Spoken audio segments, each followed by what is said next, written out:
You've just arrived to the party. JPG made a joke so bad that Karosh straight up started the show. Wow, man. Like, Karosh just tried to cancel us right then. He tried to end the stream. He instead restarted it. I've never been in the studio when this happened before. I've only watched it before. Oh. It's awkward too, because like we're all laughing and it's like the stupid theme song and like I don't know. Doodly doo, doodly doodly doo. It's very funny. Oh god. Oh, I'd like to just point out that the talk button for me is right next to record stop. Oh. So I'm putting that under a list of possible rooms for improvement. Okay, but for real, we should probably kick off the show. Sure. We should probably kick off the show. We never do have enough time for Star Wars. We never do have enough time for Star Wars. And talk about Star Brooke Wars. is Brooke as a guest is going to be very nice to us Yes. because she's going to actually involve herself in the conversation. Mm-hmm. Yep. I know just as much about Star Wars as both of the people who I am sitting next to right now. And everything's gonna be totally rad. All right, Karosh, if you wouldn't mind starting the recording, let's do this.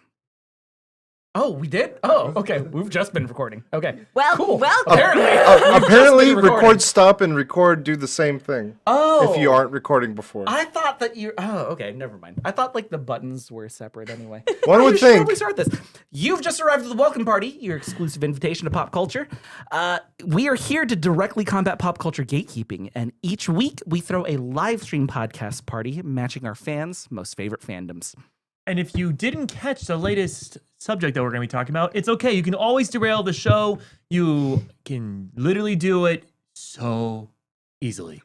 Today's party theme is going to be Star Wars' The Acolyte. Woo! I am JPG. I'm a pop culture educator and consultant, and with me, as always, Hello, I'm Cole, your personal geek color commentator. and filling in for Alex today is Brooke, that's me. Yeah. Brooke. What do you do? I'm a dungeon master extraordinaire. That's basically it. I'm an actor also sometimes when I can, when they pay me. But only when they pay you. Usually, yeah. Now, Brooke, thank you again for joining us for the second week in a row. Hey, Because sure. Alex is ducking us right now. Yeah. Quack, quack. Sick conveniently during Star Wars. Sick conveniently during Star Wars. Yes. Which I do want our party people in the chat to go back and maybe check out some of our previous episodes. I want to see how many times Alex has missed a Star Wars episode. Yeah, I wonder how I'm convenient. pretty sure she's missed 2 or 3 so far. You've missed one as well. I have missed one. Because I filled in on that Yes, one. I have missed one. I She have did not text missed me at any. like 5 o'clock. Like it was pretty late. I think she wanted to make it. Yeah, she texted Brooke 5 o'clock on Sunday. Do you know what I told her to text you? What? 5 o'clock on the Tuesday before that. Yeah. Last Tuesday. The second we knew she was not feeling well, it was like, nah. Like, oh, we should probably ask if Brooke has a Nar. Monday off. Nar. Before we start the show and we get all our opinions, I am curious, how did Alex like it? Yes. I'm not. Did she watch it? This feels very like 50s husband in order to like. Oh, I'm speak on her sorry. behalf. Alex is not in the chat. You're right here. I'm assuming she talked to you about it. You see that light flash? You just enraged the ghost over Yeah. there. He's Maddie. Or After the at clock JPG incident, for not maybe. telling us. No, Maybe. because like it's not You my. are gatekeeping It's the not- knowledge of Alex liked it or not. It is not my place in order to say if somebody liked this or not. I do not want Then to speak on text Alex's your behalf. wife, say get in the chat so I can ask and find It out. is weird that she is not in the chat. Yeah. Should we call her? Sure. Hello, my wife. I've How called are you Art doing? before. I don't know. If he did that, it'd be more Call often. Brooke's wife.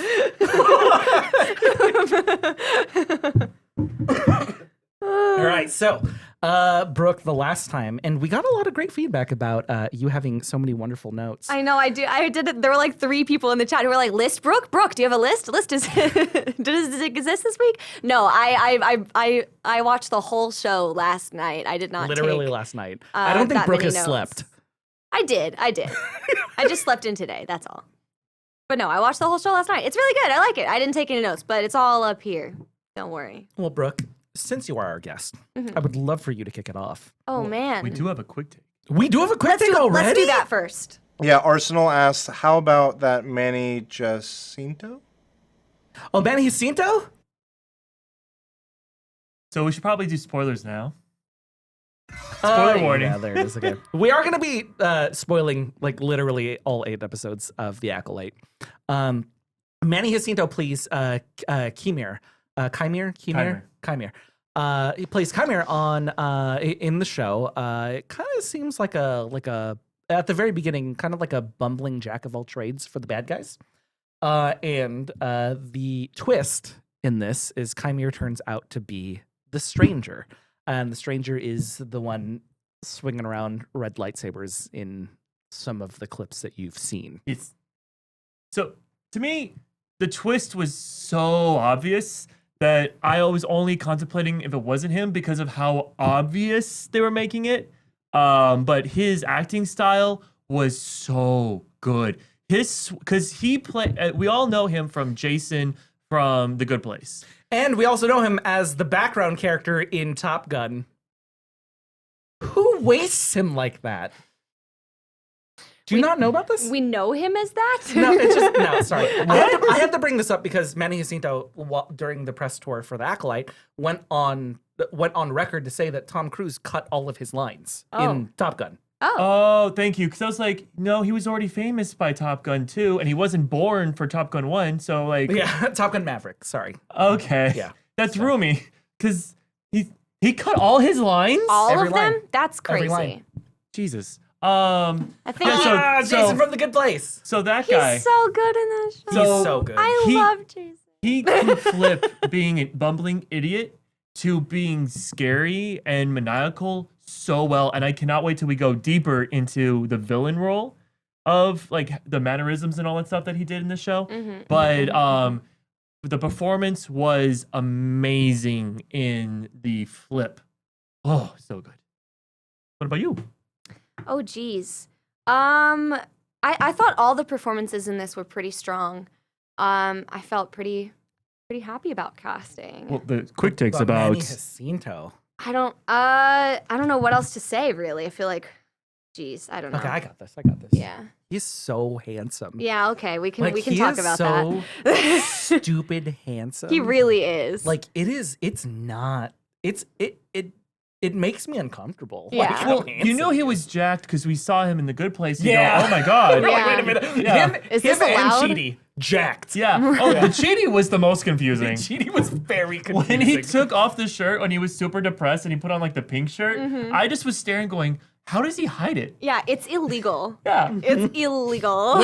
where is he putting them? It's like But, nar. all right, so Hydrate or dihydrate? hydrate or dihydrate? Oh. I'm going. Oh, I'm man. going. Okay, so JPG, how did you want to start the show? Well, first and foremost, sorry if you got my bubbles in the microphone. My apologies. So I think first and foremost, we should address. Well, do I want to go as hard as possible on this one? It's Star Wars. You We always should go address hard the as possible. backlash that came along. Yes, with, let's do it. There's backlash? Oh my god. So with the Acolyte, there was, Hmm. especially with the first. Well, I think we saw the most in the very first episode, What? where we saw a lot of internet pushback for calling this a woke show, calling like now there's there's only like women in POC in Star Wars. I saw a lot of There was like white nerd male rage. Is that what you're saying? Yes. Okay. Can't relate, but okay. and on top of that, though, right? Because I also don't want to take away from people who have valid criticisms of the show, right? Mm-hmm.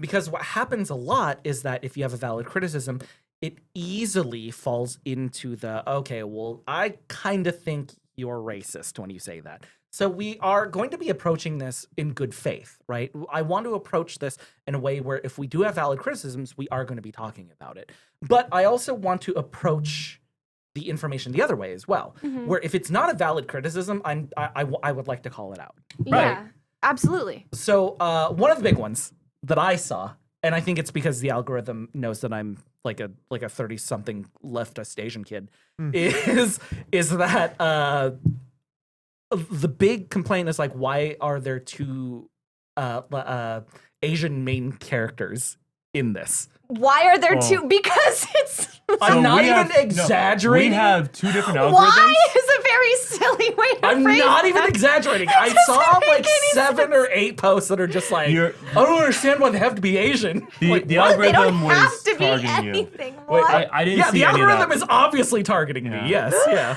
Okay, Oh my so God. so first things first, Star Wars. There's literally green, blue people. So multiple Asian actors in this does not It's surprise. not silly. It doesn't. it's It's not fair. wrong.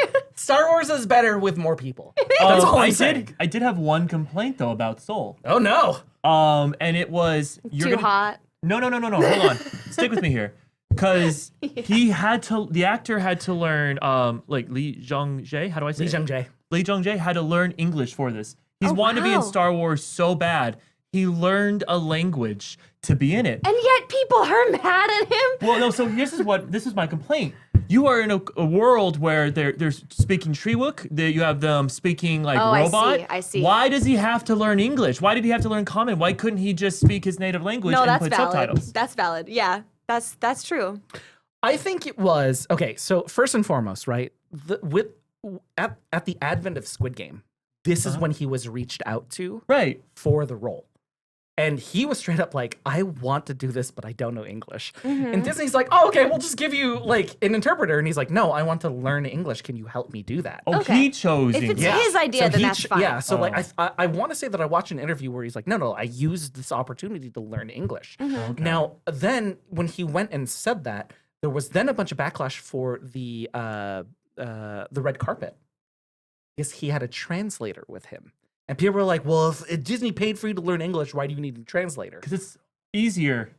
Because you learned another language in a Because it's matter of not months. his first language. You get, I don't know if you guys know this, but when you do film and TV, you get multiple takes to say Yeah. things. So if you fuck it up, you can say it again. You can't do that in person. Oh yeah, spoiler. Yeah. Yeah, could So you when imagine? you're acting in another language, that's like a huge up. It's not like it's a theatrical production.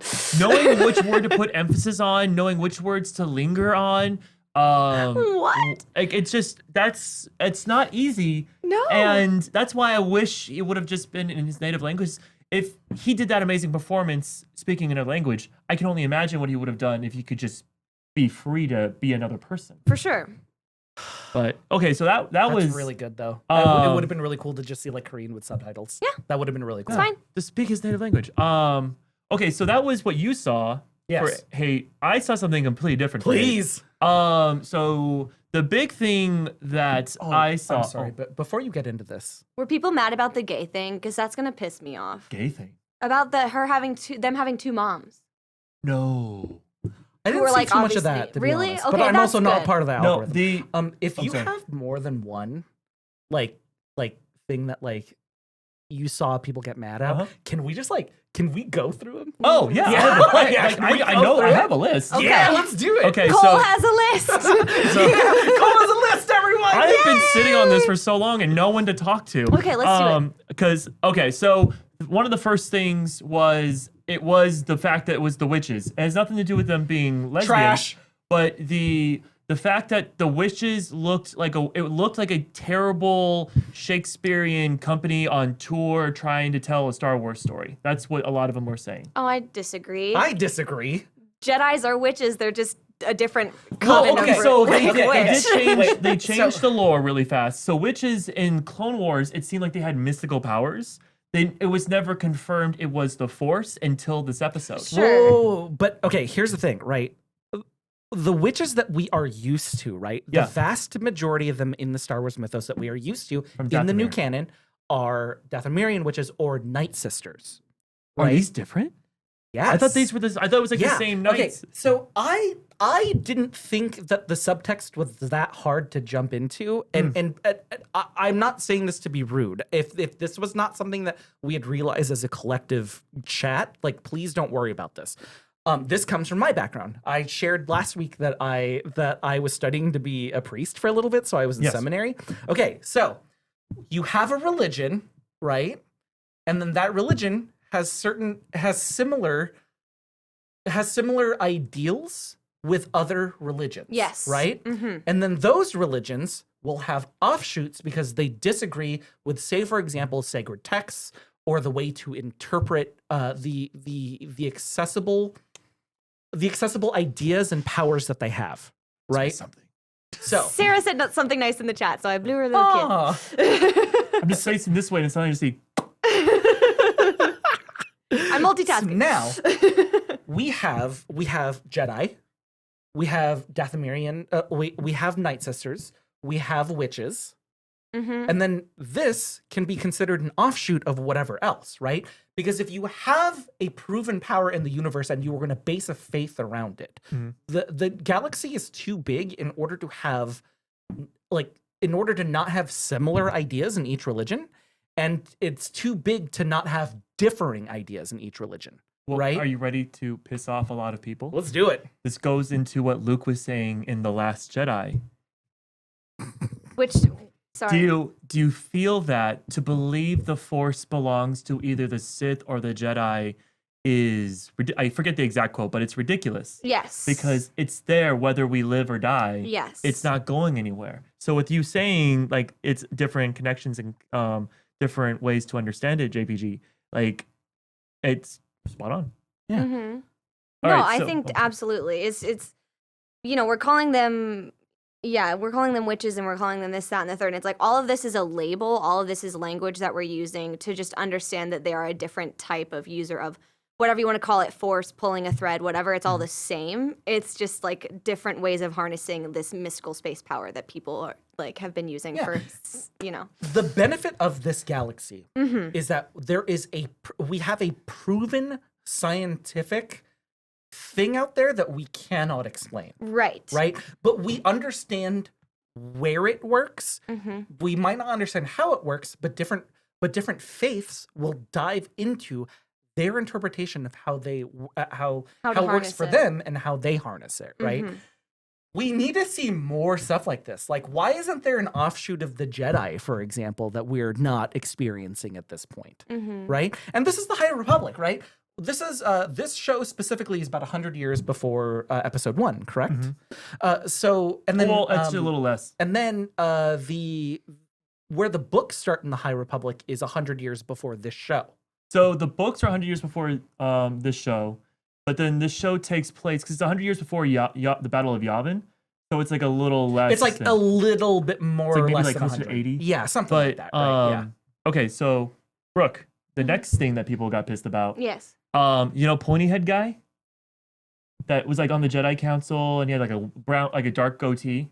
I think so, yeah. So he's in episode 1. Mm-hmm. And everyone was mad about like, how can you say the Sith haven't shown up in a millennia to Qui-Gon Jinn, and then straight up be present in this moment?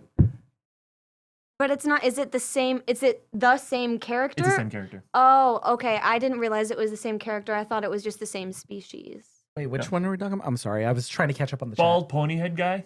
Oh, Kiara-Mundi? Yeah. Okay, so I was getting really mad about that because people don't even know the story for Kiara-Mundi in the first place. Do you know his backstory? No. Did you know that he's one of the only married Jedi? I thought they weren't allowed. So Kiara-Mundi comes from a culture that that birth guy. rate is notoriously low. Oh, to yes. the point where his people are going into extinction. Mhm. Mhm. He is allowed to be married and procreate because it's preserving 'Cause his the lives people are of dying. his people. That's interesting. So I thought it was kind of like, oh, cool. Like, like we're seeing Kiara-Mundi and like, we never establish how old he is in the first place because we see him during the Clone Wars. And spoilers, but he dies during the Clone Wars as well. What? So this is 100 years. Execute Order 66. And I think it would be a Uh-huh. really cool story to say follow somebody like Kiara-Mundi in order to have his faith say one thing, for him to be allowed to do another for the good of his people. Mhm. And how does that, and like, I think it would be an incredible, That's say, a 8 show. to 10 episode series Yeah. where we can explore the ideas of when does faith get in the way of life Mhm. at that point, right? I just like, and I think, please don't quote me on this one, but I think he might have multiple partners, Mhm. but he is one of the only Jedi that by council is allowed to procreate. See, that's so interesting to me because I feel like we have like monetized and advertised this like religion essentially, right? Like you can go to a theme park and your child can join this cult. Like, you know, like they can buy a cult sword and they can go fight and like the cult's antichrist and like, you know, like that's a thing. Like you can go like we have created an entire thing around the Jedi and Sith and all of this stuff, and it's a religion. It's something you choose to believe and you participate in, and that people have widely like debated about the ethics of both sides of, and about like who's right and who's wrong and who's practicing correctly. So that would be a really interesting, like very adult kind of conversation to have. Well, okay, how do you guys feel though about him saying like the Jedi, the Sith haven't showed up in a millennia, and then the show ends with them blaming Soul? So do you think he knew the truth and he's choosing to ignore it, or do you think he was left in the dark and the Jedi are lying amongst themselves? I think what a lot of the show is putting out, and I did see a lot of backlash online for this as well, was that so the High Republic, how I had viewed it was like, okay, this is going to be the golden age of Jedi, right? And we definitely get that feeling in the books when we read about the High Republic, and they're like larger than life and they're superheroes and all this stuff, right?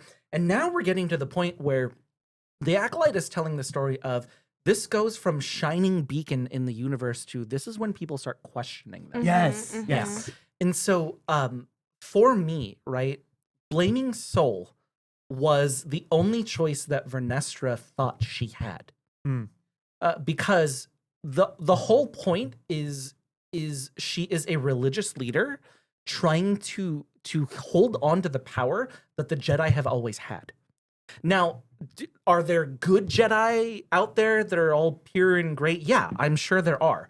But my argument is that the quintessential Jedi that we actually see in this, the Jedi that we would see as regular people in the galaxy, it is the two guys that are the two Jedi that are at Torben's place when Torben gets murdered, and then Yord.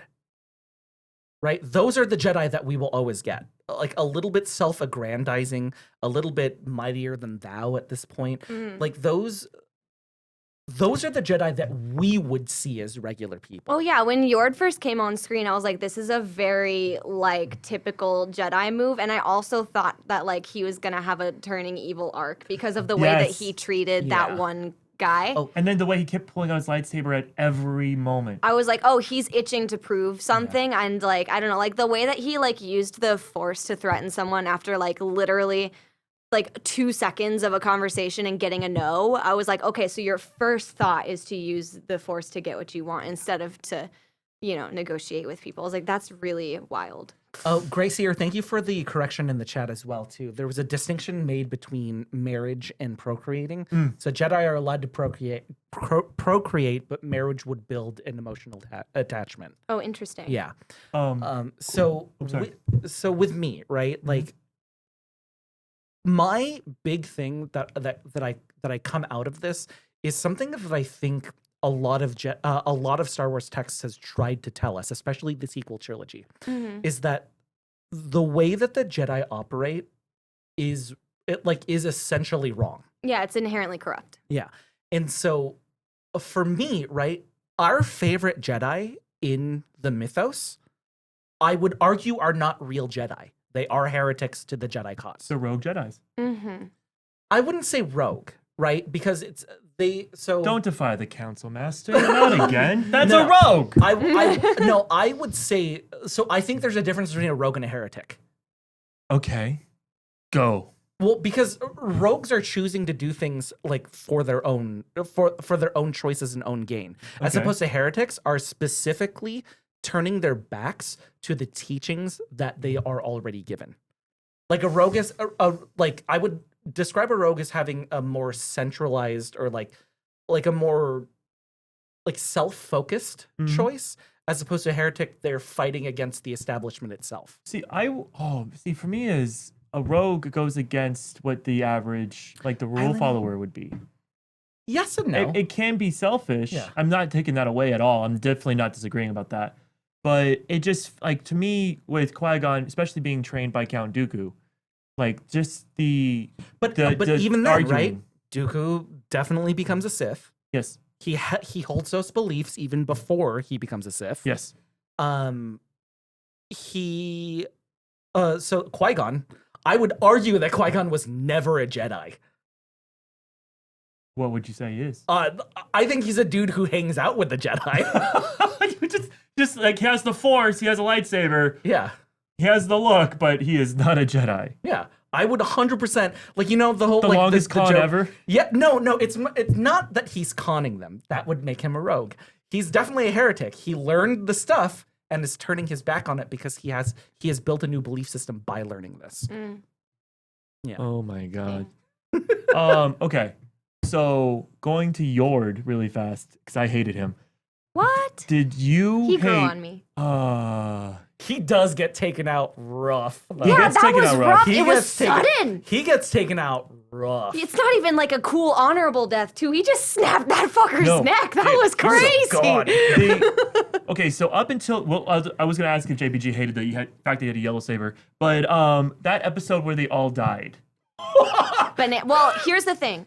Can I just say that at the top of that episode when she woke up, I thought they were all going to already be dead. Yes. And that I paused and I walked away because I was so mad. I 'Cause was they like, took I'm it not away. gonna finish it. I need to see the fight. And then I was like, okay, I'm gonna be on the thing tomorrow. I have to watch it. So then I watched it and I was like, oh, they're not all automatically dead. Okay, at least we get to see some of the fight. But I was so mad for a second there. I was so mad. When he comes down behind her the episode before it, right? Yeah. And then the way here's the thing about Manny Jacinto's character that was amazing is when he comes down slowly and then it's like I love that move. Like the head turn. The haunted doll turn. Yes. This. Yes. I It's will say, out of all of the quote unquote Sith designs we have seen, Chimeras is my favorite. Really, I hate the mask. I love the mask because it is so raw. It's Could- icky. All right, you know what? Let's stay on this really fast because like we can talk about the fighting. The thing that I love about the mask is it kind of goes into Star Wars lore from the very beginning since 1977. Obi-Wan Kenobi puts on a blast shield helmet on Luke, and he goes, "Your eyes will deceive you. Trust what you're feeling." Soul makes that point in Yeah. the first episode as well. Oh yes. So him putting on the mask and all you see is cracks, but it's mostly for air, makes him like focus on the Force, which makes him even more powerful. I think the concept is cool. I think the design is ugly. I think it looks like a weird Joker twist. No, like I just don't like it's the actually way inspired. It looks. What? Help me. What it's inspired by? It's a mask. I forget the culture. It's inspired by a mask. I didn't get to read about this. Shit. Yeah. It's not a ripoff of Magneto's helmet. It's definitely not Magneto. But it is based off a culture, and oh my god, it's gonna drive me crazy because I can see it where their eyes are wide open. There's the smile. Are you talking about Maori culture? Maybe. Like, are you talking about like the haka and like the dance that they do and like the I don't no? know. Okay. That might be incorrect. I didn't get to do any Anyway, research on that. the as well. helmet is inspired by something, but what were we talking about? The fighting, the deaths? The helmet Mm-hmm. The helmet. and the fighting and the deaths. Okay, well, Somebody anyway, so- wa- And Arsenal we wants to talk about- have a quick take. Oh, we got a quick take. from Arsenal. Can we talk about how Jackie gets shanked brutally?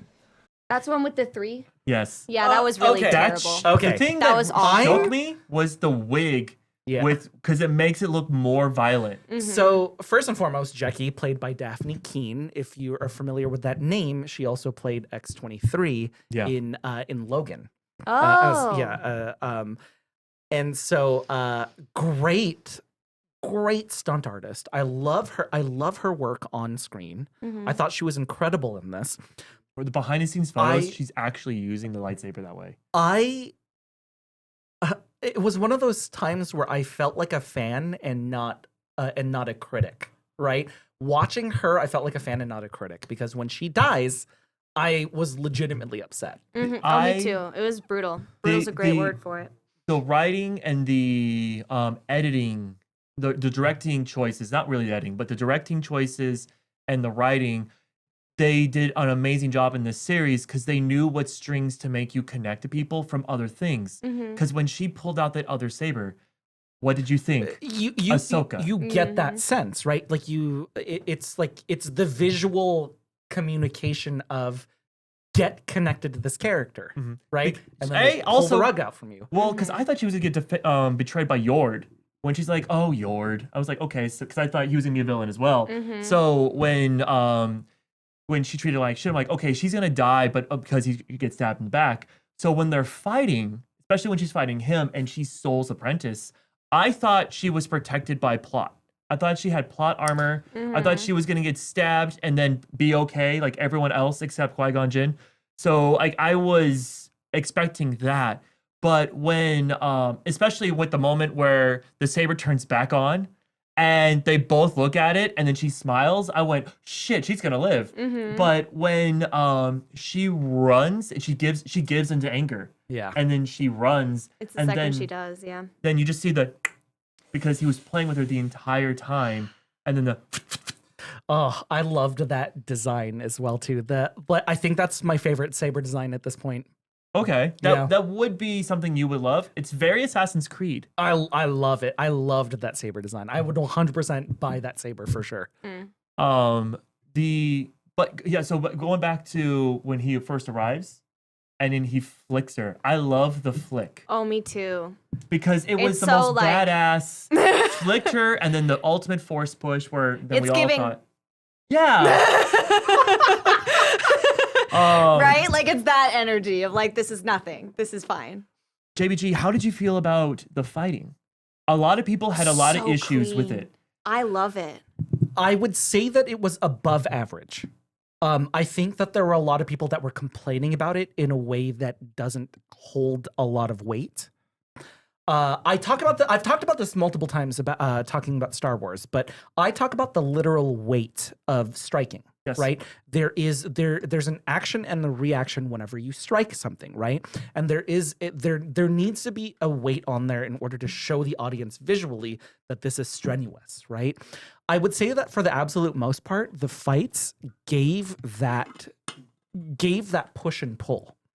A lot of people had complained about a couple things. Number one was Jackie is in a class where you are learning, where she has a wooden sword and she's like learning the basics, right?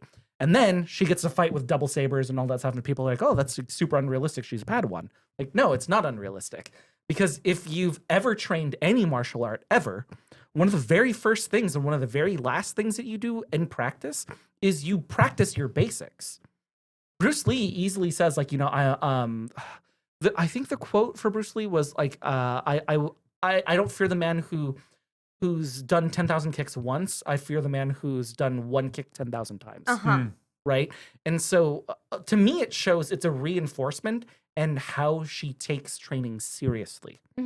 Well, As opposed to with Soul and Chimera at the very end, they have that little Crouching Tiger, Hidden Dragon sort of moment. Yes. Okay, here's the thing. You didn't like that. You sighed a little bit. Did you not? no, it's just you jump. I sighed because you're jumping ahead. Sorry. Well, because it's not, because We that also was have the a quick biggest. take as well. Wait, what's up? We also have a quick take to keep in mind as well. Keep going if you have a thought. Okay, so with that Crouching Tiger move, right? The fact that anybody complained about that without understanding the language of Star Wars action in the first place, because here's the thing, right? We like to, like, a lot of people and a lot of fans forget all the time that all of this was borrowed by samurai film and Western, right?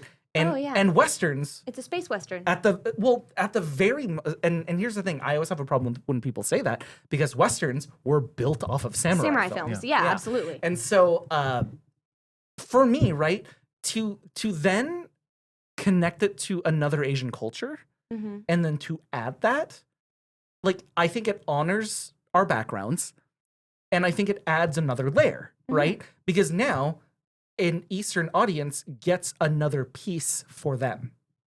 Oh yeah, absolutely. Yeah, and so like we were talking about like the visual language, right? Like seeing something and automatically understanding it, right? If you see somebody, say for example, in a western and they spin the revolver, Yeah, yeah. right? It's an iconic. Yeah. We understand that visually that person is somebody who is dangerous. That person is somebody who we need to focus on, right? Mm-hmm. When we see that move where time slows, where in the heat of battle there is that pause, that shows us that the both of them are dangerous. Yeah. It's the same sort of visual language that we're talking about. Mm-hmm. Cool. We had a quick take. Sorry, that went way longer than I thought it was going Well, to. it's sort of a little related, but it's a step kind of further out. Reed asks, talk on that, watching like a fan and not a critic, and how one works or does not work with the other. Sorry, one more time. Oh, it's watching something as a fan as opposed to watching something as a critic. Oh, I'm such a critical thinker. It's really hard for me to watch something only as a fan. But I will say that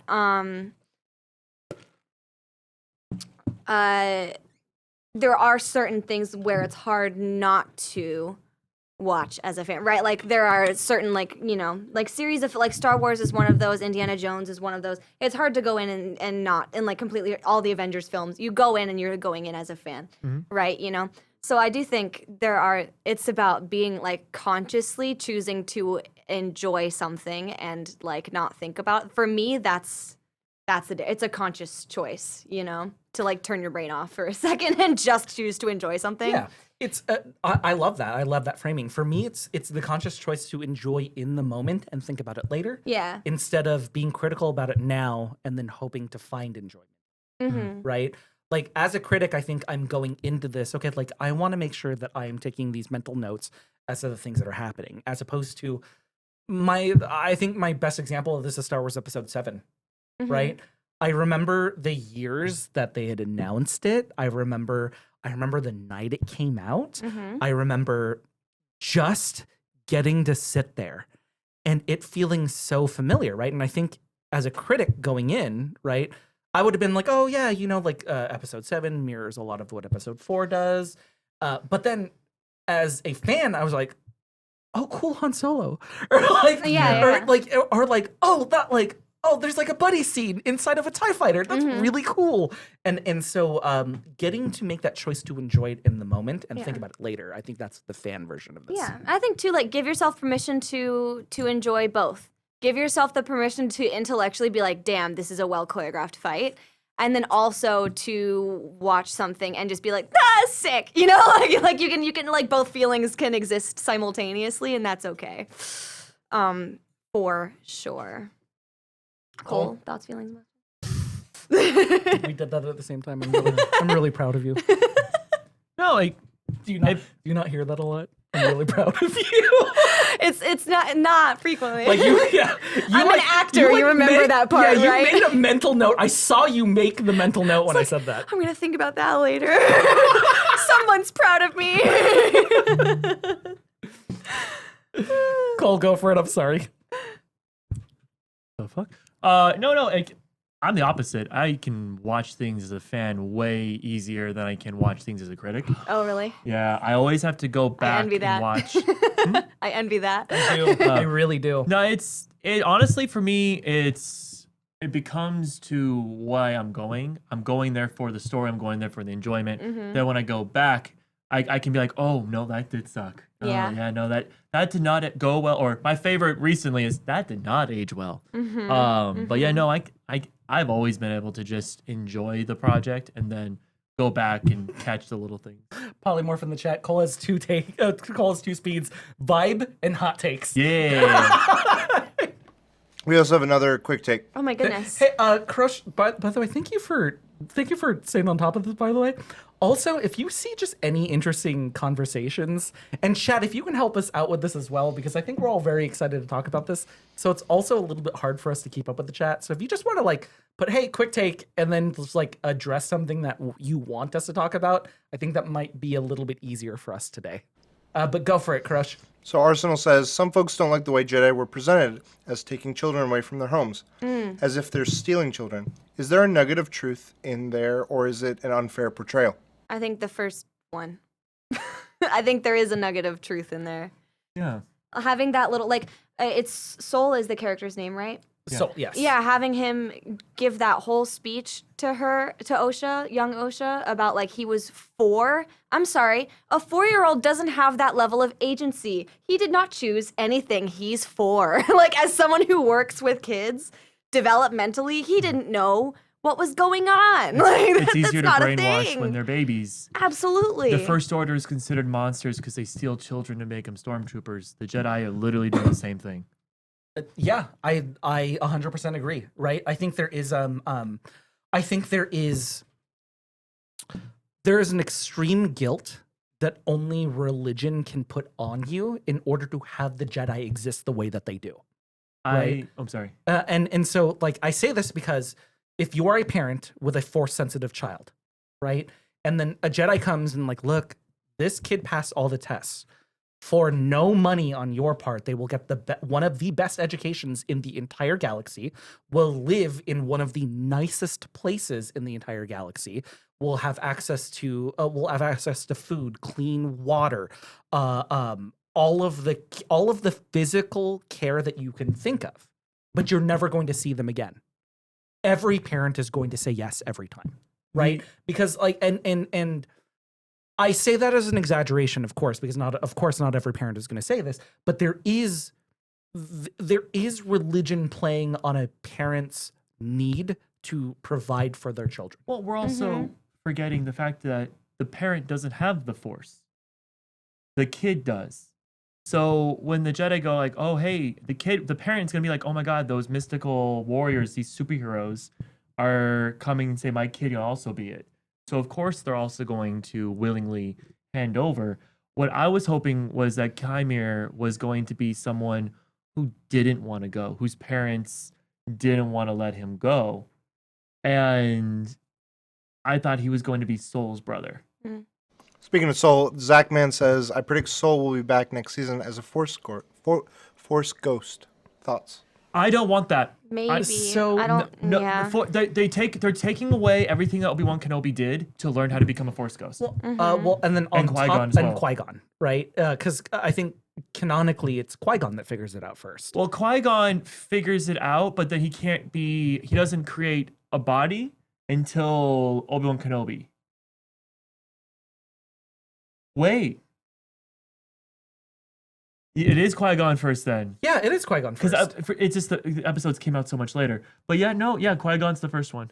So, okay, we had a lot of complaints online about like people, things breaking canon, right? Oh, Anakin isn't special anymore because Mei and Osha were made from the Force. No, Mei and Osha was made by a vehicle of the Force, like a virgins, right? We've seen other virginses before. For example, where is the place that they where does Yoda live in the original trilogy again? Dagobah, thank you. So in Dagobah, right, like there is a virgin spot in there where Luke walks in, like fights Darth Vader. Oh, you're talking about the cave? Yeah, that's counted as a virgins. Oh, okay. And so, like we've seen this. This was confirmed. Okay, Art's giving me a bunch of faces. Art is sitting at the edge over here, and he was like, "Oh no, I'm not staying." The chat gets too unruly whenever we talk about Star Wars. I don't want to put up with that. And now he's putting himself through all of this right now. Anyway, I'm so sorry. I lost where we were at. Virgins, Yoda, cave. Yeah, so like we have the idea of virginses now, right? That there are places or people and the way that the Force flows through them in these places or in these people, they have the ability to do this, right? Osha and May's mother figured it out, right? There's a virgins on Brendok, right? And she figured out how to use that to her advantage. I think we're going to see more about virginses as we see the Acolyte season 2. And I think that there's also going to be a lot of retconning as well, right? Like what places were virginses in the original trilogy and in sequel?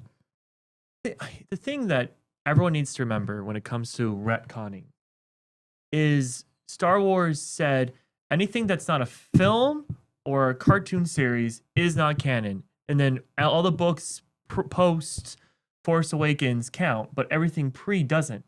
So everyone who freaks out about retconning and all this shit, it just makes me go like, if anything, be grateful they're bringing the stories back. Yeah, it's a little bit different because now they're trying to fit into the story they want to tell. Yeah. But it's they don't exist anymore. And Rickety Cat in the chat, with some hot words coming in right now with saying screw Disney, right? And I think with that, I understand where people come from when they are not happy with the Disney era of Star Wars, and it's tough for me.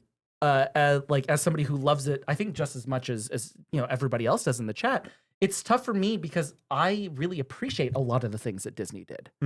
First and foremost, I'm glad that we have a space where we can express ourselves in this way, right? Right. But then also, I think for me personally, it's really tough to hear that because there is a lot of stuff that I really appreciated from this era. The thing that drives me crazy, and I'm curious how you feel about this, Brooke, with everyone who just hates Disney, they act like the prequels were so loved. They go, Disney ruined Star Wars when everyone forgets that everyone hated episodes 1, 2, and 3. Like everyone had to do that. So like, how do you feel about the whole Disney Star Wars stuff? We'll come back to Disney, but also I would just another point on like stealing kids away too. Okay. I know this is like way. Brooke's coming in hot. Well, here's the thing. I wasn't really sure how I felt about the conversation that Osha has with her mother, where she finally like lets her go. I liked that we had the development of that character and that she did want to give her child agency and not make her feel forced. Because ultimately her kid is also growing up in a separate cult, right? It's a smaller cult, but it's a cult. They're the only kids there. They're being asked to, do this ritual. They're treated differently. But I like that her mother, did give her that choice.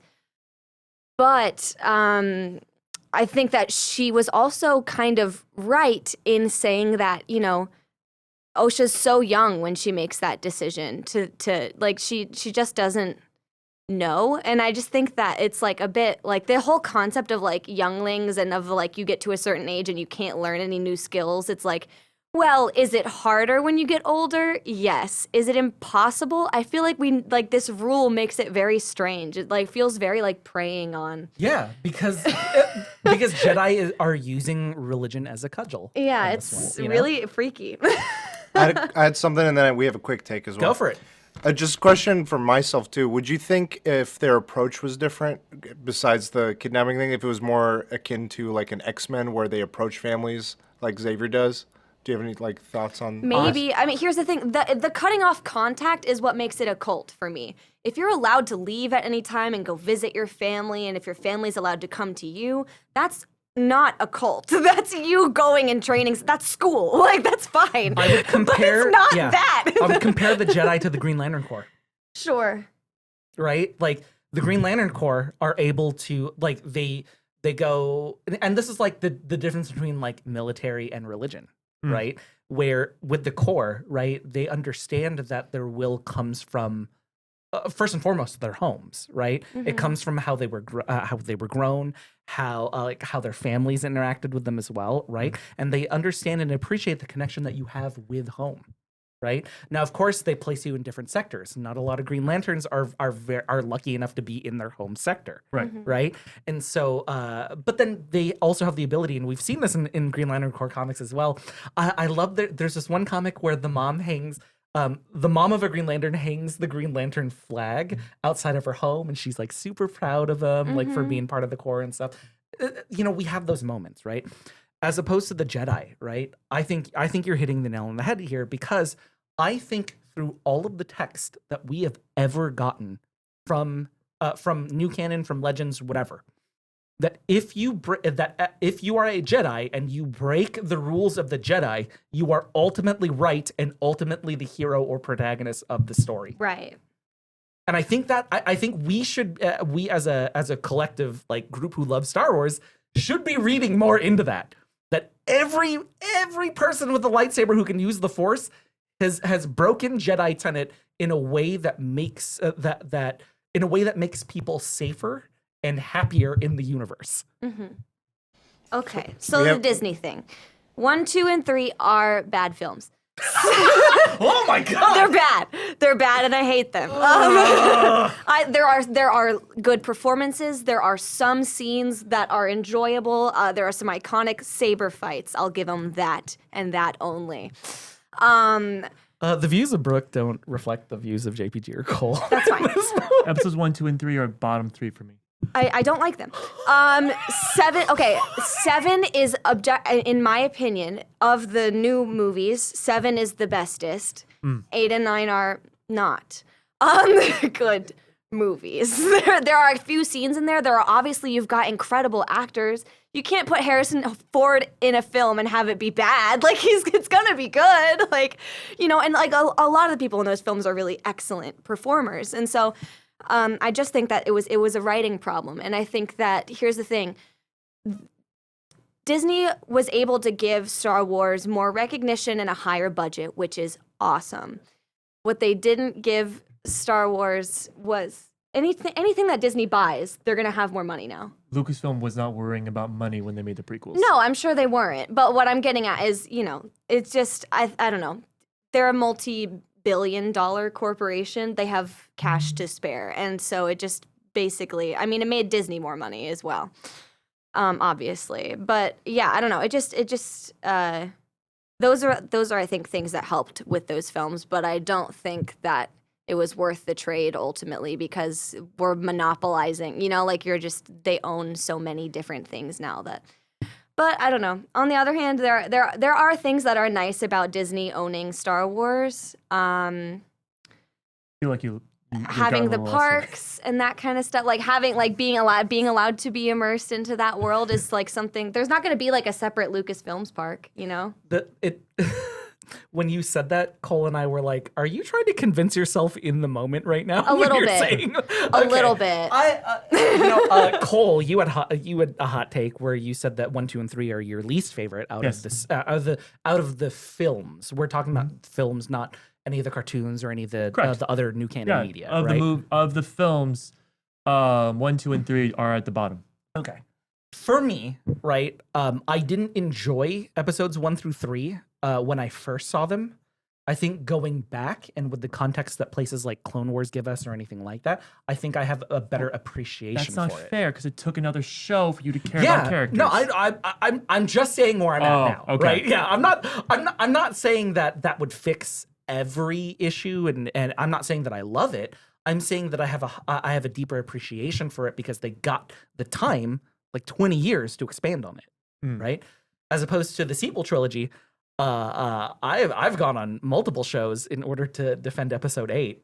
Yeah. And while I don't appreciate a lot of the things that happen in Episode 8 and 9, I think that there's still a lot of value in these things happening. So when it comes to 7, wait, let's go. If you want about 7, 8, 9, we can easily do a podcast. Like, go on the Discord, have us. I also Right. don't want you to hate me. Well, the thing is, like, I can, Well, I can ultimately, go we're into meant to that. be talking about the Acolyte. Yeah, as I well. wanna put more light on the Acolyte.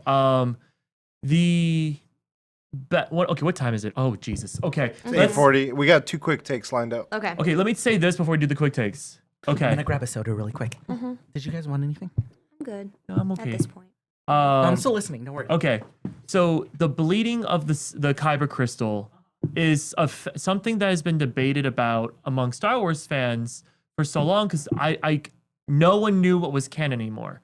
No one knew if it was pouring your hate into the Kyber. No one knew if it was the aesthetic fake Kyber for the sabers to be stronger for the Sith.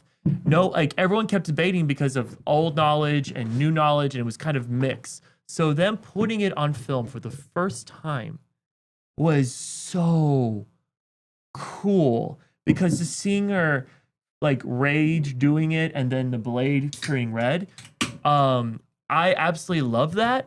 But the internet ruined the moment because they asked a question that broke me. Yeah. Okay, what's the question?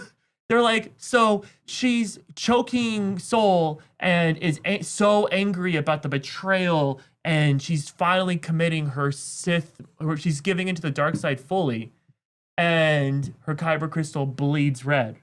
Right. Her eyes never change color. Oh, they do. Oh, do they? Yeah. Okay, I need to go back. Yeah, But they do. Anakin Skywalker kills a ton of younglings. His saber is still blue. Okay. Blue forever. It's So always blue. we do so if we're following canon, Yes. it was right to kill all of those children. Because you're freeing them from their servitude of a religion. Because all of them apparently would have grown up to be little Hitlers, apparently. No, but like, so the internet's like, so he was just like, da, da, da, da, da, like just no care in the world. Yeah, I mean, of course, right? You know, the visual of it is very evocative, right? Like, I like that we get to see the saber turn red. Now, canon-wise, I'm like, oh no, like, how are we going to explain that? In what sense? Like, how are we going to explain Anakin murdering 30 children? Oh, And I there's still nothing- stand- If anything, it got more blue. Yeah. And they should have. The Force was like, fuck those kids. They, It's fine.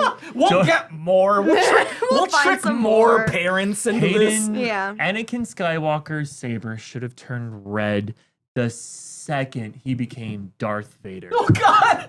Sarah in the chat, JBG, so Star Wars has a pre-crime department. That's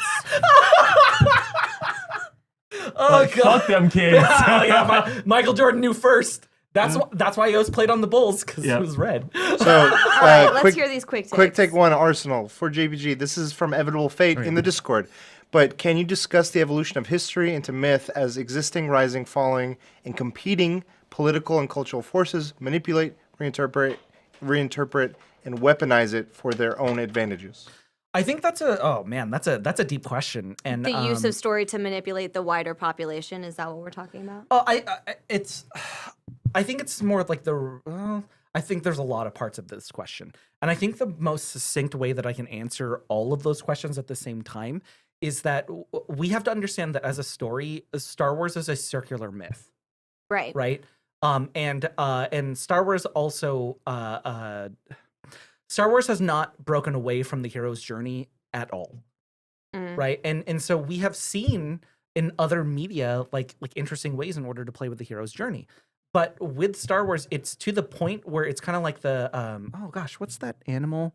Like the infinity symbol, it's eating themselves. And Ouroboros. The Ouroboros. Yeah. So I think something that's really great for me for Star Wars is that it's constantly in Ouroboros, right?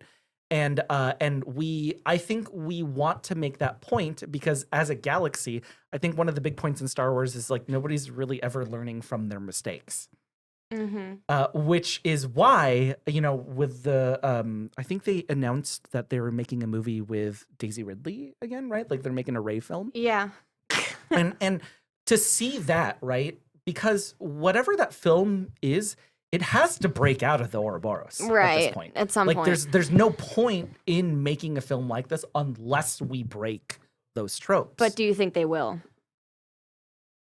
I don't think they will. I think they're going to try to get there, and I think that they're also going to be taking a general audience into account. Yeah, I think the problem with it is that because we're owned by Disney now, Disney has a large concern in their mind for satisfying a lot of different audiences, which ultimately they can't do. You can't. But they try, and that's what makes the films bad, is that they're trying so hard to make the wrong people, too many people happy. The fact that Hollywood executives are constantly aiming to make a 4-quadrant film Right. is insane to me, right? A 4-quadrant film shouldn't be the goal. It should be the happy coincidence. Right. And like, I use this all the time because I had a mentor who was a filmmaker, and whenever he taught filmmaking courses, he always talked about Pirates of the Caribbean, right? How that is the ultimate 4-quadrant film. He always challenged his classes to try and find somebody who has never seen that film, right? And so that should be the exception and not the rule. It should be a goal, but not an attainable one, if that makes sense. Mm-hmm. Yeah. So that's why I think, like the way that Star Wars is making media now, and I know a lot of people are going to disagree with me. There are things for kids right now. There are things for teens and young adults. There's things for adults. There are darker stories. There are lighter stories. Right. Nobody is. If somebody really enjoys that one game show that they did with Ahmed Best, and then I'm like, oh, if you really like that, let's jump all the way to Rogue One. That's not the Star Wars path they might be taking at this point, right? But there's a little bit of everything in Star Wars that everybody can enjoy, and I feel like in the last 10 years we've really gotten to improve on that. Second quick take. Go. Reed says, so Jedi are Amish, Hasids, Mormons, etc., and leaving them is freedom and escape even when it leads to the dark side. Is that what we were saying? I do want to make sure that we are not hard connecting religions, like real life religions, with what we're talking about now. I think it's a bit of a slippery slope, and it kind of corners us as speakers to, if we say something, it's like there is going to be a camp that jumps on the exact opposite of that. Oh yeah. Right. So what I can say about the religion of being Jedi is that I think that more and more people that enjoy the media are starting to realize that the Jedi are just wrong. Yes. And I think that's hard for people to come to terms with. Mm-hmm. Yeah. No, here's the thing. Anything, any society, any whatever that you participate in that helps you to grow and change as a person is probably good, right? The problem comes in when they start taking away your ability to do things and to participate in things outside of that, which would usually bring you joy, happiness, comfort, etc. It's the separation from everything else that's the problem, right? Which is, I think, a little bit different than, I'm walking away from society, from whatever, and abstaining from this because I want to, because I'm looking to achieve something, right? But an organization taking that away from you, to me, is very different. Mm-hmm. That's not an individual choice. Mm-hmm. So that's where the problem comes in. Yes. Cole, did you want to jump on this one, or did you want to move to the question that I'm itching to answer right now? Let's go to the question. I want to hear your answer on this one. Zach, thank you so much in the chat for this one. If the Jedi are wrong about some things, are the Sith right about some things? Yes. 100%. Duh. 100%. Yeah. Of course. The thing is that, right, like Freddie Prinze Jr. has that incredible rant Yeah. about Star Wars that have you seen this? No. It's so good. And like you could tell he has a point and then kind of loses his mind for a little bit in this rant. And it's the idea about balance. Yeah, if the Right? Sith were wrong about everything, no one would be a Sith because they would just be wrong. No, I think Kymir really does a great job about this, right? Because Kymir talks about freedom. But where Kymir goes wrong is that he wants freedom for himself that infringes upon other people. Mm-hmm. And that's where he goes wrong. And I think that's really where Osha has the problem, right?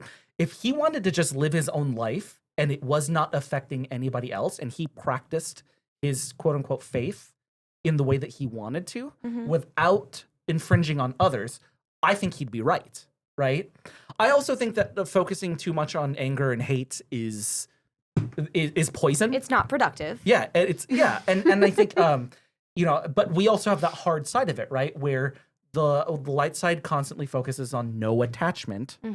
And then the dark side is like, no, like attach to the worst freaking feelings you Yeah. possibly can. Which, here's the thing, anger inherently is not necessarily a bad thing. It's okay to be angry, to be sad, to grieve something. What's not okay is to harness it in a way that hurts other people and or yourself, right? So to me, it's not that they have anger, that they have rage, that they have any of those things you guys are talking about. Yoda talks about it in episode 3 to Anakin. You have to learn to let go. It's the Sith have the inability of letting go the things they cherish. So with Pirates of the Caribbean, I'm not obsessed with treasure. There's more to treasure than just gold. The Sith are obsessed with either vengeance, love, themselves. There's always something that they are unable to let go, and that's what makes the dark side so scary. Is so the Emperor Palpatine, he wanted power. He wanted absolute power. He was unable to let it go. That's why he learns how to come back to life and all that stuff. Vader was love. He was not willing to let Padme go. He lost Ahsoka. He lost his mother. He lost Obi-Wan Kenobi. He couldn't. He was not going to let himself lose the love of his life. Do you remember in Clone Wars there was that really awful Jedi? And this is one of the first times that we see like an awful forearm Jedi. guy? Yeah, the forearm guy, the general that did not care about the clone troopers. Treated them like trash. Yeah. So, and chat, if you could help me out with the name of that Jedi, that'd be great. But that's the exact opposite, right? Where he is representative of a true Jedi to me because he fully had no attachments. Everything was a tool in order to get to his goal. He fully committed to the dark side. Did he? agree Yeah, with that? he I'm sorry. said because remember it's a kids show, right? Pankrell. Thank you, Dierstrom. When he's captured in the cell, he said Count Dooku will save me. Oh, gotcha. Okay. Sorry. Okay. But like, I would still say that there are the Jedi that really like, oh yeah, you're a Jedi. Like it's the ones that bother me. It's the ones that are supposed to be bothering you on screen. All right. So also Reed's been asking us forever to like sell him on this show, like basically since he first got in chat. So I feel like we should sell the show. Well, wait. I mean, we should probably even talk to each other. Like, would you sell this show to somebody else? Absolutely. Absolutely. I think so too. Yeah, I think so. For me, as a woman watching the show, I was really excited to see so many women on screen. I have obviously Star Wars has been getting better at this with characters like Rey and all that, but for a long time we've really just had Leia, and that was it. And We got even Mon and Mothma randomly in Return of the sure, Jedi. yeah, But and even then, we were all confused. Like, who is this Like, lady? who's this lady? And she's just in charge of everyone? Yeah, and not to say that Leia and Padme weren't cool, but neither of them were Force users until and even Leia using the Force, I didn't love her use of it. Like In it episode felt 5 and cheap. I 6. didn't like it. It's not it's not the way that I wanted it to happen, but also it's canon, so My whatever. It's my fine. favorite Leia fact about the Force, it's a deleted scene that they didn't put in, but when they show her training with Luke Skywalker, her fighting style is Kylo Ren. Oh, that's cool. Oh, that's cool. But yeah, so it's if you're looking to see a whole bunch of women on screen in a Star Wars thing, watch The Acolyte for sure. I think that's it's a really exciting time. It's definitely a great watch if you're looking for diversity in general. There's it's really the most colorful screen we've seen in a long time, which is really exciting. Awesome practical effects. That was something I noticed in the first episode. I think there were so many really cool looking. Like in that whole bar scene in that first episode, there were so many really cool practical effects, and that was really exciting. When you watch the 20th anniversary of Episode 1, the extended look that you got was that bar fight scene. That's So cool. that's how they started the show. Yeah. Like that's the sneak Really peek. cool. So in general, that's all really exciting. The fight choreography is, in my opinion, really strong. And the fights are I was giddy watching them as someone who appreciates a lot of martial arts films and that kind of stuff. It was really sick. I enjoyed it. I don't know. What are other selling points? What do we think? For me, the thing that sells me the most on the series is it is a Star Wars show. It 1,000,000%. It's impossible not to watch this and go, oh, it's not Star Wars. What? No, it's Star Wars, but it's a murder mystery. They wrote a murder mystery that just happened to have elements of Star Wars in it. Yeah, the concept is cool. The character arcs, the characters that would be in a murder mystery are in this show. The story beats are in this show. The twists, the turns, the shocks. It's also why Chimera to me was super easy because it's always the bumbling idiot that is like, no, you're the mastermind. Mhm. Also, the way he was like, oh no, what's gonna happen?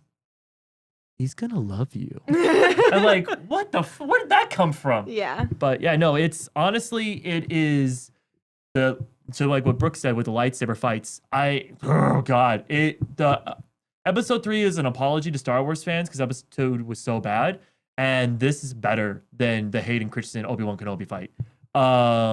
The finale fight, that hallway scene. Chimera is the scariest Sith fighter. Darth Vader is terrifying because of how massive he is, but Chimera, with every swing, I thought he was going to kill everyone with every. Until they blocked it, I thought they were dead.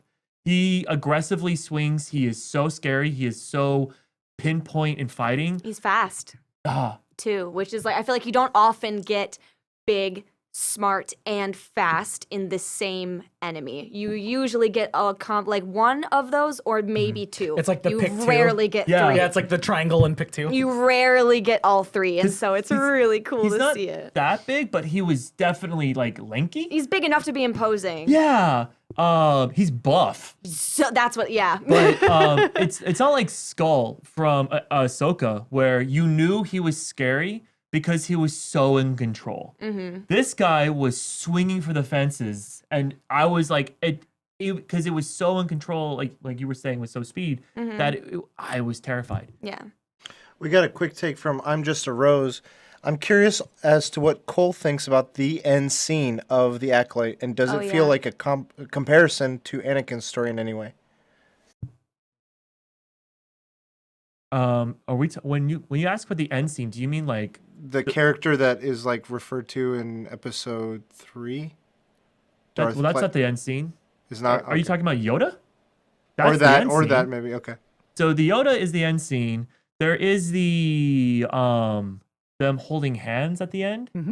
And then there's the force choke. So I don't know which exact moment I'm Just a Rose is talking about. Well, it could be the minute 12 one where you see Darth Plagueis. I mean, it could be, but I mean, that's the minute 12 one. Sorry, I went back and I. So yeah, so at the minute 12 mark, if that's the ending, that's Sorry. Just a Rose is talking about. Sorry, Spike. Sorry, Spike Fire Spew in the chat. I'm sorry. The force choke. Oh, okay, the force choke. Okay, so the thing that I love, thank you for also clarifying Just Rose, because I was like trying to rack my brain. The thing that I love about the force choke is I was mad at myself for not figuring it out earlier. You need to kill a Jedi without a weapon. Without a weapon. Yeah. And I was going like, shit, we're gonna get some really cool kind of shit. No. And when Soul started going, I went, oh! And then the only thing I didn't like was the way she was doing it. I was like, that's It was an so inter- small. Yeah. Yeah. I was like, no, You know, you gotta this be. is It's the like, first are you time- visualizing just his larynx and nothing Yeah. else? Like, This is the first time anybody's gotten force choke in canon. yeah, it's Yeah, cool. no, so like it's pretty cool though. I get it, but I was like, I love where it looks like that's what you're doing.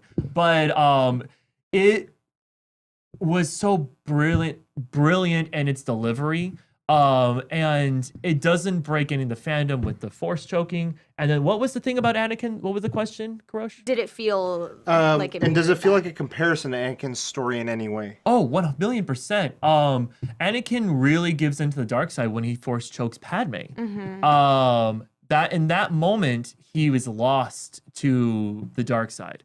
And whether I think in this sense it's no longer love. It still is love. It's heartbreak because he thinks she's betrayed him for Obi-Wan because Yeah. he's giving into his Yeah, insecurities which and she anxiety. I should've. would still, but- you know, like. Oh my god. Come on. No.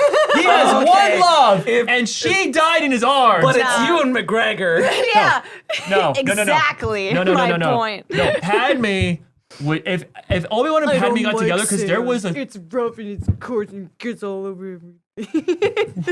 with Hayden. That's his line. Okay, that's the line that he uses on no, her. no, I'm oh, haunted God. by the kiss that you never should have given. Shut the fuck up. I hate this. Okay, well, she's also like, we can't be together. Hold on. We can't be together.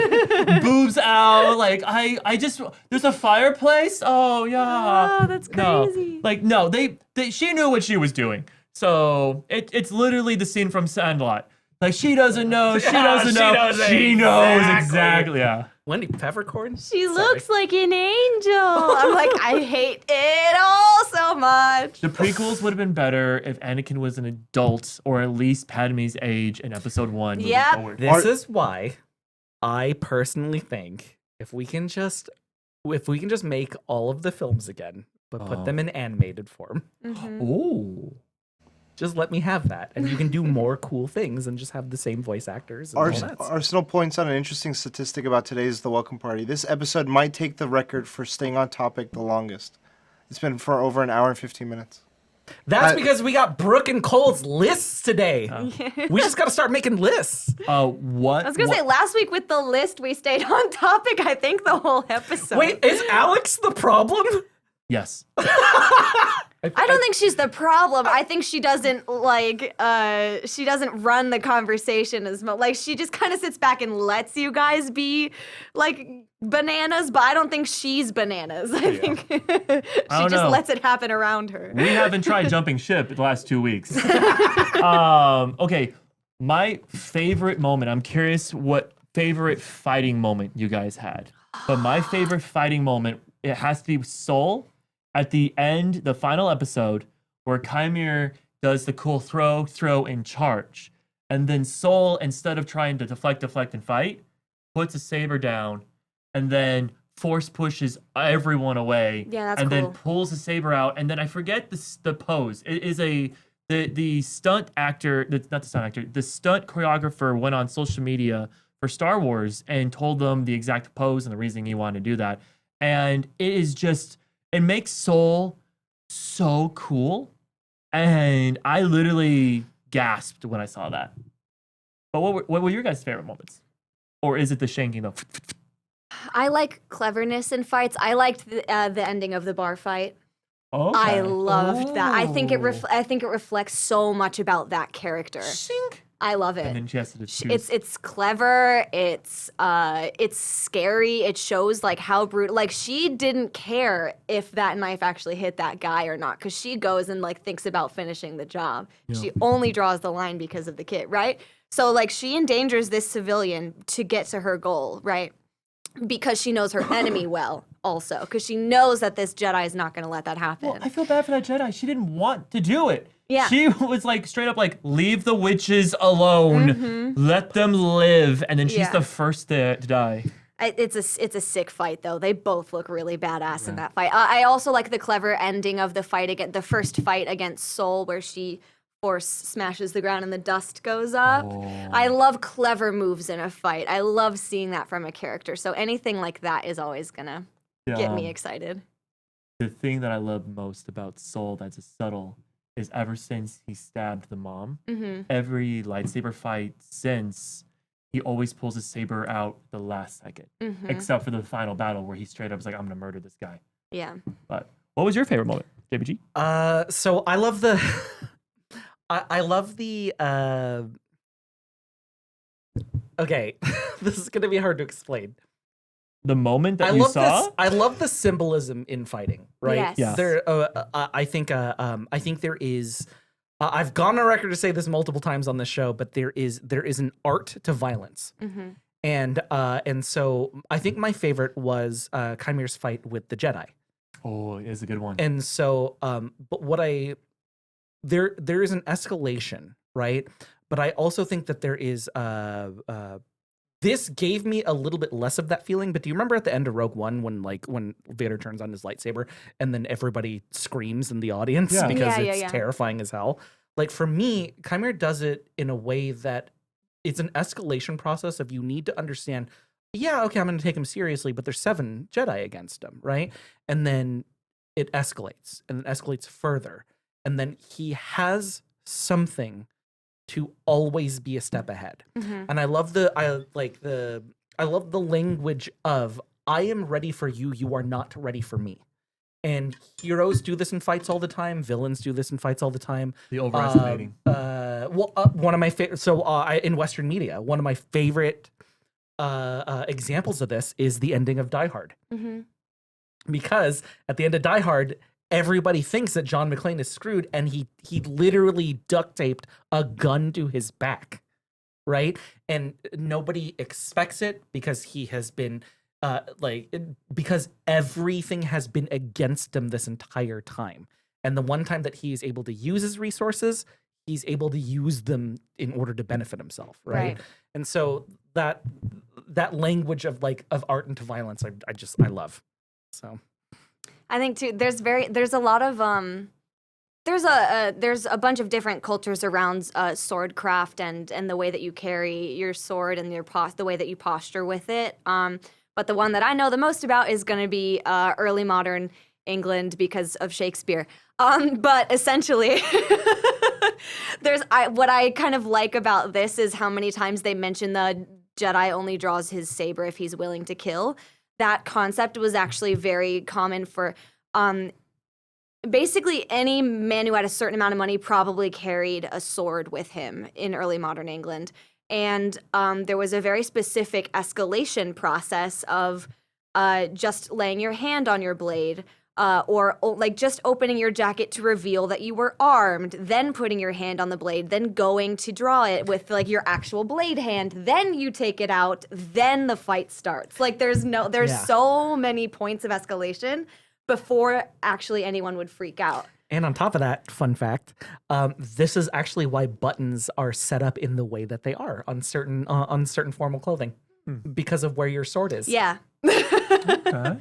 So anyway, I think that's kind of cool. No, yeah.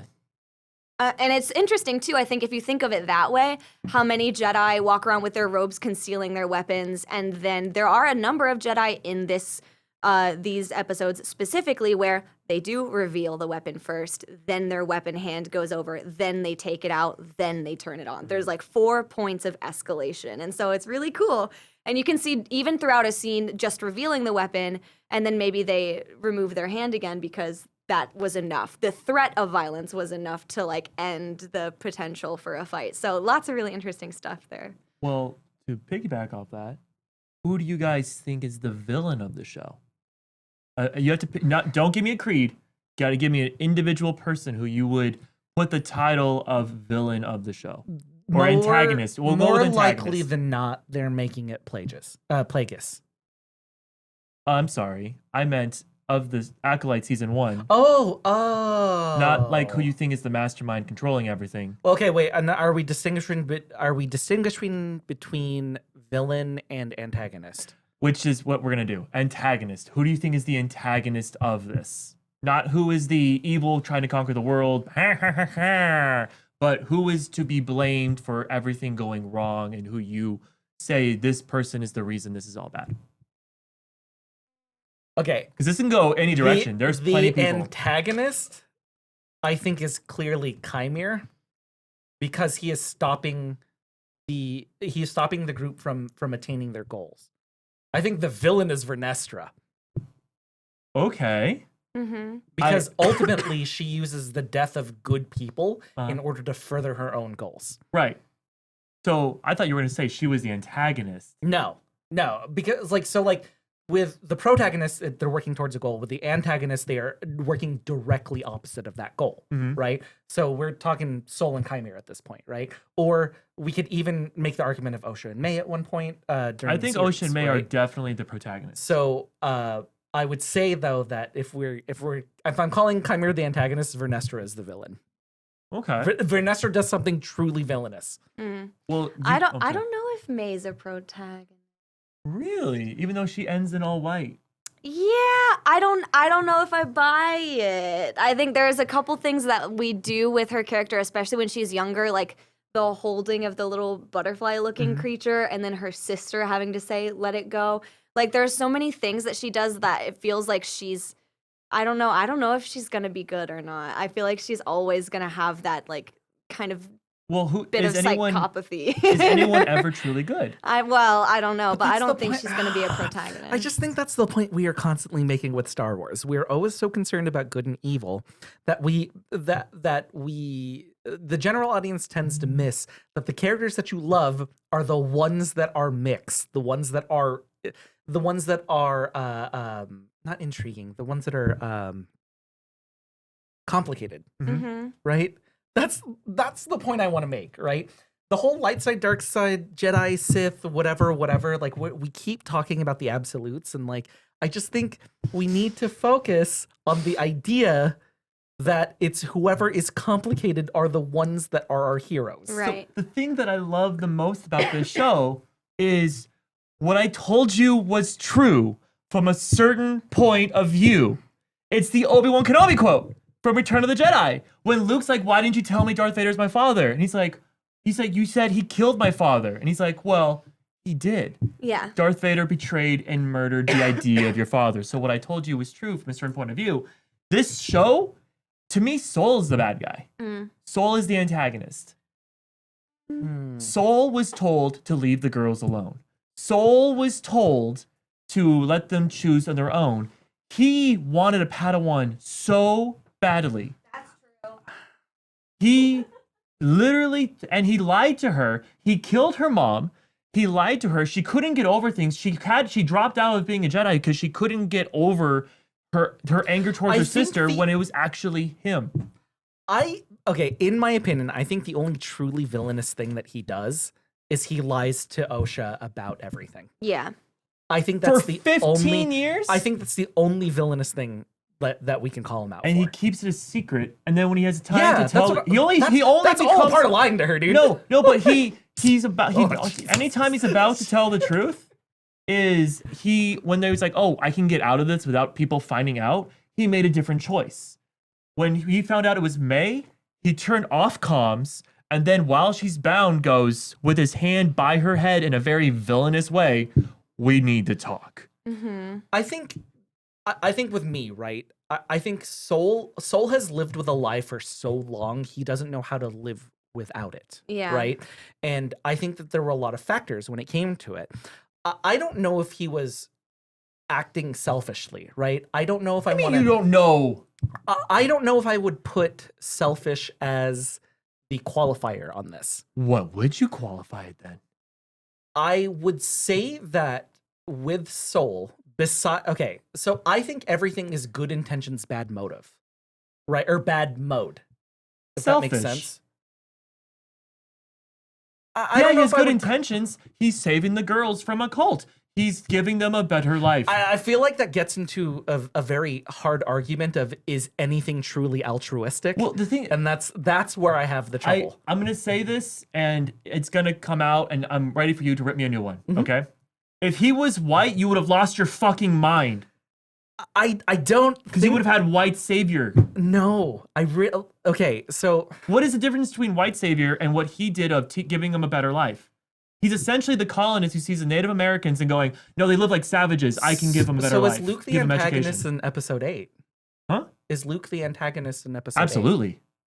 Okay, so I think we're getting. I'm pretty sure Luke did stuff to Ben Solo psychologically that Disney was too coward to put into the film. Yeah, and like I think that's why I'm having trouble with the definitions. Right, we're using Okay. antagonist and villain in ways that narratively I don't think make sense. Okay, yeah, that- we're doing an English major thing right now. Yeah, thank you for.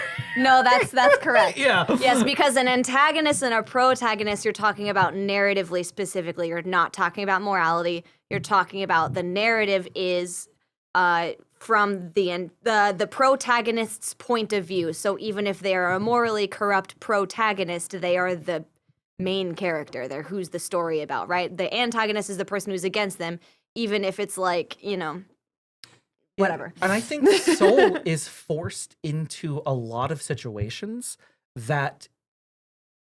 So okay, Forced? Yeah, I would argue that he was okay. So first and foremost, right? He was fucked around and he found out, and then what's I her don't name? know. I don't because okay. So Cole, you did make the point of saying a certain point of view, right? Master Andara told him that. I'm sorry. From a certain point of view, he was taken to the Jedis at 4 years old. He was indoctrinated into a place where his sole goal was to make sure that children are safe, and this is the way to make them safe, Okay. right? So you could argue that the institution made him in that way, and he was good up to a point. Right? Like I think he is misled I think he's misled, and and misguided. I think you can read you can read him as another victim of the Jedi as well. I would agree with that sentiment. And I do see your point about like if the character was white, would I be harder on them? And I would say that what Soul has gone through is kind of what is similar, not totally the same as what Luke did to Ben. Yeah.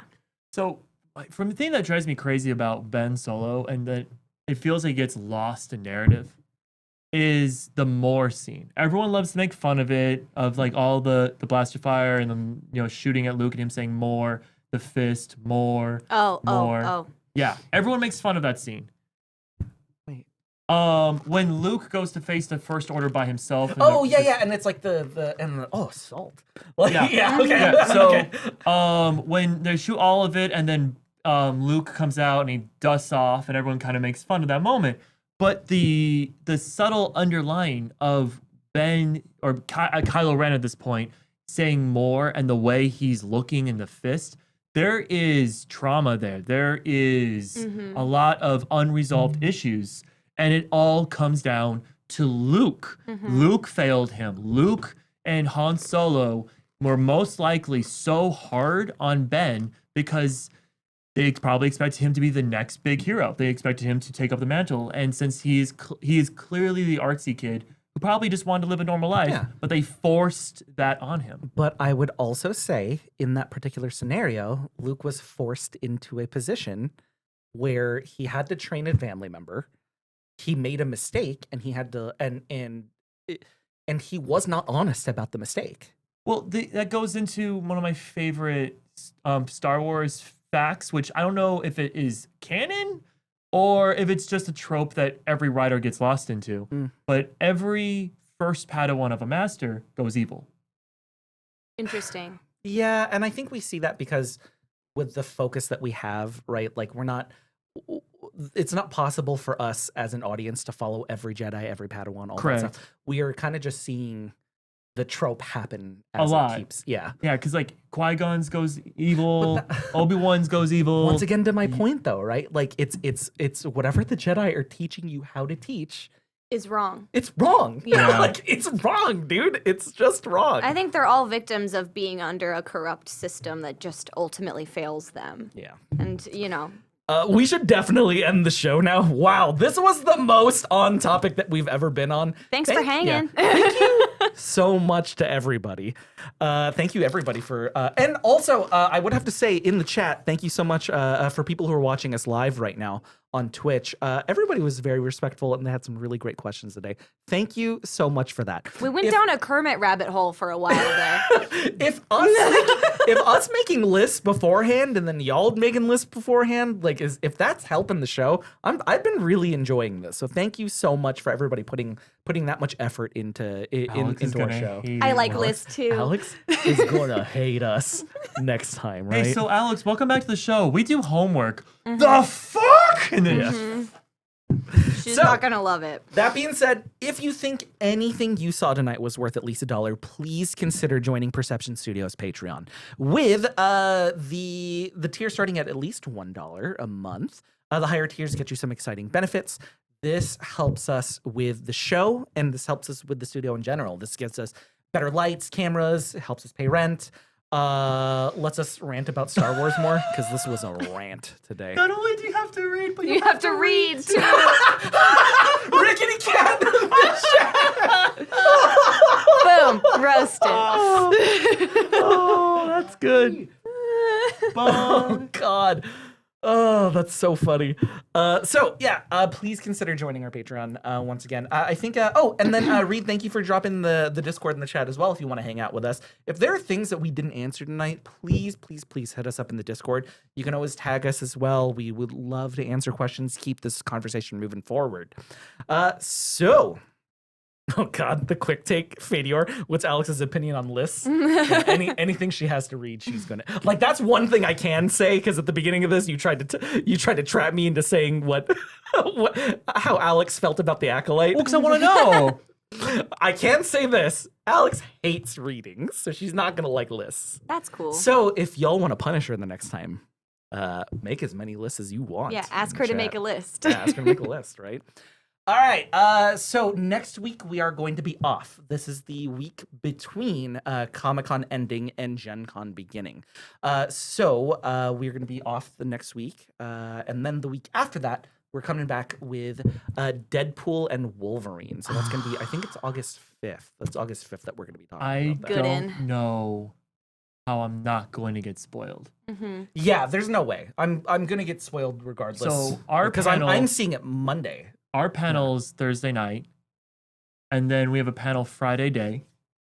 I won't be able to see it most likely till Saturday. Yeah. That's too long on the internet. It is too long. On the You're internet. gonna Okay. just not go on the internet. So that's August 5th. We're gonna be talking about Deadpool. Is it Deadpool and Wolverine? Deadpool versus Wolverine? No. Deadpool and Wolverine. And I think. Thank you. It's two best friends. Yeah. Deadpool and Wolverine for August 5th, and then August 12th we And are two gonna be best going friends. over the 60th anniversary of Mary Poppins. Aww. Yeah, so that's gonna be. We're fun. doing drugs. Practically perfect in every way. All right. Thank you again. And we're going to be ending the YouTube. But if you're with us on Twitch, we are going to be popping over to do the cool stuff that you can't see on YouTube. That's pretty neat. That made it sound sexual. It is. I brought protection. That's the end of the welcome party. Next time, bring a friend.